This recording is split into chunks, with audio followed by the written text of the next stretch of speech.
Okay, so this unit actually, you can see that I told you we're going to scale it up, and we're going to talk about grams to moles, moles to grams, but instead of talking about elements, actually we're going to scale it up to compounds. So finally, we're going to hone in on compounds. So just to kind of remind you how they all fit into the scheme of things. So if it's a pure substance, you have two options. Basically, you have individual atoms that are the same. That's a chunk that matters is just an element. Or those little atoms connect together, okay, to make compounds. Okay, and mixtures, remember, we have homogeneous or heterogeneous mixtures. Homogeneous means it's the same throughout. You guys told me heterogeneous is like chunky, like a pizza. Okay. So one of the things, and actually we definitely are going to hit on it right now, is I told you under compounds you could actually add two things. And I said you could say compounds, there's two types of compounds. There are molecular compounds. I use CPD for my abbreviation for compounds, not so surprising. And then there are ionic compounds. Okay? So you may have looked at compounds side by side and not known that one compound was a molecular compound and one compound was an ionic compound. Okay, so we use formulas for both and that sort of thing. Remember that if you do have something that's a compound, you can break it down by, we said chemical means, CHM means, chemical means. We can break it down. Actually, we can also take elements and build them up by chemical means. All right, who's got the hiccups over there? All right, so a compound.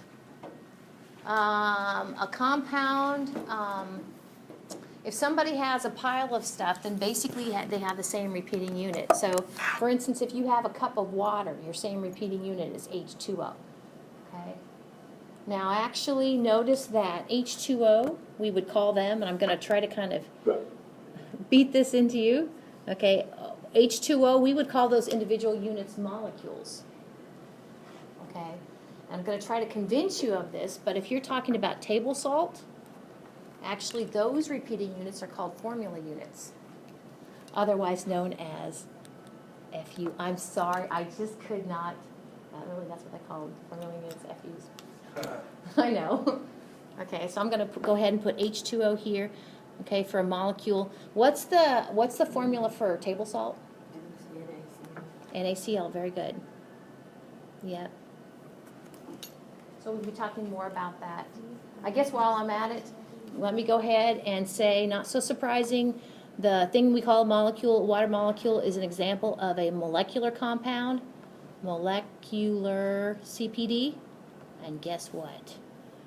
The thing we call formula units are ionic compounds, ionic CPD. Okay, so we have a formula for both. All right. So a compound, like I said a minute ago, you can break it back down into, for instance, hydrogen and oxygen by a chemical reaction. You can break down sodium chloride into sodium and chlorine by a chemical reaction. Notice that you have to have at least two different elements. So, for instance, when we talk about those diatomic elements, like the Hoffer-Nickel elements, the H2, the O2, the F2, the Br2, the N2, the I2, and the Cl2, okay?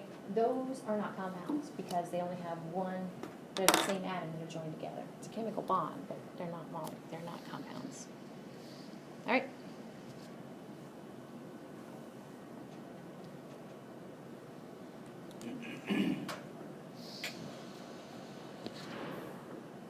Okay, so some examples of some compounds.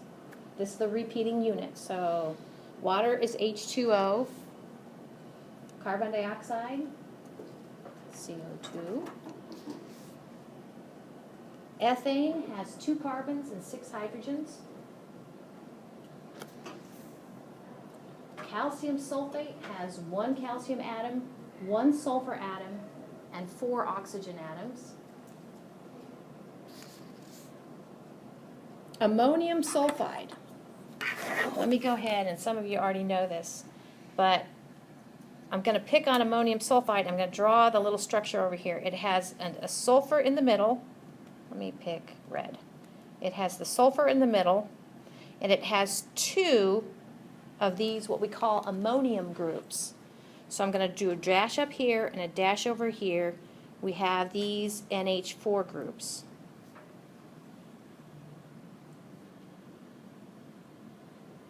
Kind of ran out of room. So how many nitrogens are in ammonium sulfide? 2. Very good. 2. How many hydrogens? 8. You got it. Magnesium nitrate. All right. Magnesium with parentheses NO3 and parentheses 2. How many nitrogens are in magnesium nitrate? Hold up your fingers.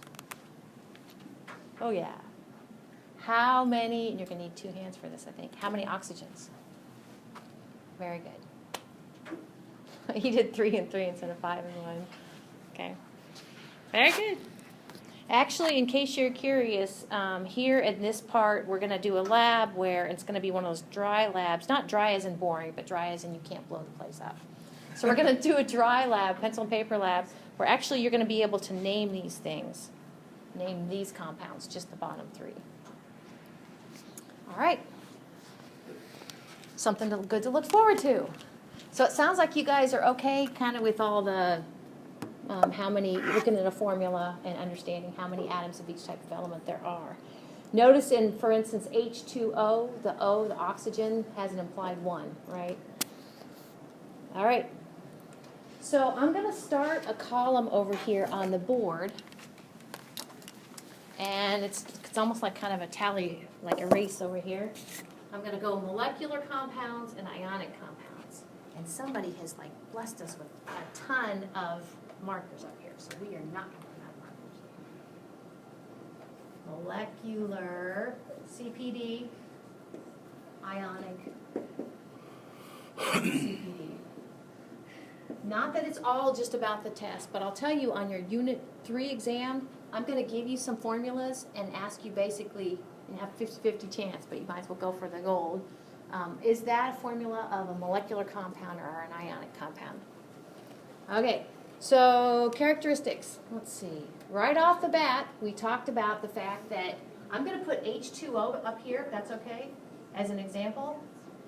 And I'm going to go ahead and put example NaCl up here. Now, if you're going to make this list in your notes or whatever, we're going to be adding to it. So kind of maybe put a tab where you put it. Or all right, so molecular compounds, we already say we're going to call them, I'll put this in quotes, we're going to call them molecules. Okay, the repeating unit, we're going to call them molecules. And I already told you ionic compounds, we're going to refer to them as formula units. And I'll try to tell you why that is. You're like, that seems so random, but there's a reason for that. They have different names for the repeating units. And if you want to know if somebody really knows their stuff and they start talking about a molecule of sodium chloride, they probably didn't come up through the ranks of chemistry per se, early chemistry. All right, we have something else to add to our 2 columns. Okay? In general, metals bonded with nonmetals produce ionic compounds. So let's find the ionic column and let's put metals bonded with nonmetals. Let's do it this way. I'm going to put metal, and I'm going to put dot, dot, dot, dot, non-metal. Okay? So, you know, pick your choice. We can, I love it. It's like you can choose fluorine and calcium. Does that seem right? See, fluorine, non-metal, calcium, metal. That would be an example of a ionic compound. In contrast, down here, we can say nonmetals bonded to other nonmetals are generally molecular compounds. So actually, I'm going to do nonmetal, and instead of putting a dot, dot, dot for my chemical bond, I'm going to put a long dash, other nonmetals. Nonmetal and a nonmetal, bada boom. Basically, if that's all you have in your compound, then you have, your compound is a molecular compound. So this is where I think it's so cool, because that jag is what separates the metals from the nonmetals. So just look at that. You're like, okay, so you don't have very many to choose from, right, for the nonmetals. So nitrogen and oxygen, when they bond together, it's an example of a molecular compound. You know, just carbon is on a nonmetal, clearly, right? So here's one thing, and actually it's related to this. Some of the times, I'm just going to put a sub-bullet under here. I'm going to say hydrogen, the element hydrogen is usually, and it works for maybe 95% of the time, is usually a nonmetal. And that's important to know if you're trying to look for nonmetals bonded to other nonmetals. So that's why oxygen's a nonmetal, hydrogen's usually a nonmetal. So you're like, two nonmetals, molecular compound, H2O. All right. So these actually, I don't have any animations for these. But hydrazine, if you're like me, don't feel shy about pulling up that periodic table and trying to find nitrogen. I'm like, dude, I don't know. Give me a periodic table and I can tell you. So nitrogen's clearly in that little triangle there. It's a nonmetal. Hydrogen's a nonmetal, so that's a molecular compound. Ammonia also has nitrogen and hydrogen, and it's also a molecular compound. If I could have animated those, there's not much animation to them. Basically, they would have just kind of rotated, so that hydrazine would have had 2 nitrogens and hydrogens, 2 nitrogens, 4 hydrogens. You would just kind of seen that. And my husband recently watched Houdini, the 2-part series, and he liked it, so on Netflix. But it reminds me of like a magician who basically takes his or her partner, suspends it in air, and basically takes their hand and goes like this. Okay? You can basically, from water molecule, go ahead and take your hand and go like this around that water molecule. You're like, no chemical bonds. It is what it is. It's a unit. And so each one of these, of course, methane has carbon and hydrogen. Hydrogen non-metal, so that'd be cool for a molecular compound. Carbon non-metal. Okay. Water, we said, is a molecular compound. For each one of these, you could go ahead and take your hand and put it all the way around it. Now, those little blue dots that look like antennae, we'll talk about those. Some of you already maybe have been exposed to this. Those actually are lone pair electrons. So we'll be talking more about those. All right, so molecules. Molecules, like I've been trying to tell you, basically it's an entity, it's a chunk, okay?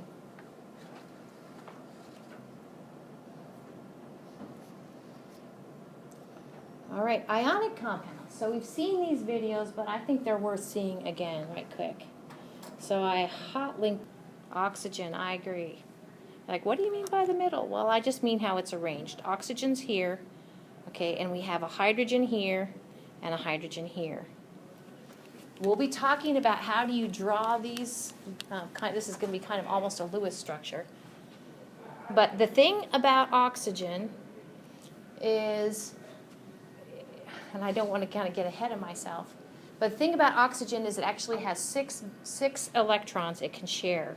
You're like, I thought it has 8 electrons. Well, it does have 8 electrons, but 6 of them are valence electrons. So I'm going to go ahead and with X's, those actually are the 6 electrons that an oxygen can share. I'm going to switch to a purple, and I'm going to make it a circle. How many electrons does hydrogen have? It only has 1. Yep. So actually, I'm going to go ahead and make that big dot. That's that hydrogen's electron. I'm going to make that big dot. Okay, that's the other hydrogen's electron. When we say atoms share electrons, this is what's going on. Then we can kind of use this sort of Venn diagram sort of thing. I'll use a green circle to kind of show you the joint custody of electrons. This red X is over here by this hydrogen. Can you see where this pair of electrons, let's see, I've run out of colors. Okay. Can you see where these 2 electrons are shared and these 2 electrons are shared? That's exactly what we're talking about. We're talking about covalent bonds. Electrons are shared. Okay. So aside from that, I could go ahead and just do an oxygen. I usually do like a single line for my covalent bonds and covalent bond. Okay, where basically those dashes that I've drawn, they're not, I don't think they're, well, they're kind of usually not that long. That actually is showing sharing electrons. So now my other description of an ionic bond, actually, I think the video did a pretty good job. I really like that video. I'm glad it played for us. Okay, it's kind of a stepwise process to get an ionic bond, to get those bonds between a sodium and a chlorine in our table salt. Okay, it starts with basically a transfer of an electron or electrons, like we saw in the video. Okay, a transfer of electrons, and then basically you have a positively charged something, a negatively charged something, and they ... that actually then, after that, forms your ionic bond. Usually when I draw ionic bonds on the board, they look like this. Sodium, chlorine, ... That's my ionic bond. And that's kind of why I did an ionic bond over there. All right, now, let's see what we got under the heading of assignments.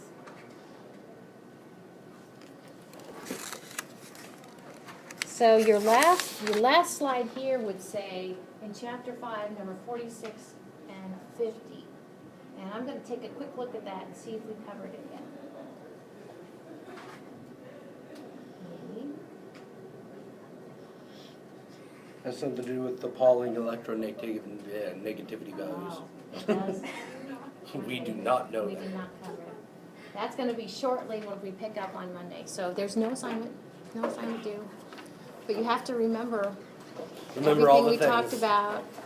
Feel free to listen to this video Sunday night when you're lamenting going back to school Monday morning.